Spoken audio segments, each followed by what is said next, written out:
నమస్తే జై జనసేన. ఈ వీడియో ఎండ్ వరకు చూడండి. 2014లోనో 15లోనో ఒక కర్రె బాడకోగాడు జనసేన పార్టీలో చేరిండు. వాడెవడో కూడా తెలియదు. అంతకుముందు పార్టీలో చేరిన తర్వాత పవన్ కళ్యాణ్ గారి గురించి వాడి వెనకాల చాలా మంది యువత తిరగడం మొదలుపెట్టారు.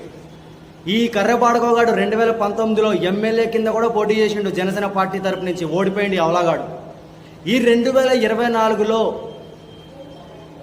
ఈ కర్రెబాడుకోగాడికి సీట్ ఇవ్వలేదని చెప్పి వీడు ఇప్పుడు వైసీపీ పార్టీలోకి చేరి పవన్ కళ్యాణ్ గారిని రోజు ప్రెస్ మీట్లు పెట్టి ఈ హౌలాగాడు స్క్రిప్ట్లు వాళ్ళు రాసి ఇవ్వడం, వీడు చదవడం, పవన్ కళ్యాణ్ గారి గురించి నానా మాటలు మాట్లాడుతుండే ఈ కర్రె బాడకోగాడు.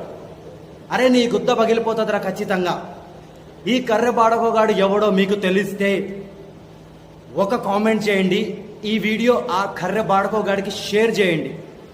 జై జనసేన, జై భారత్.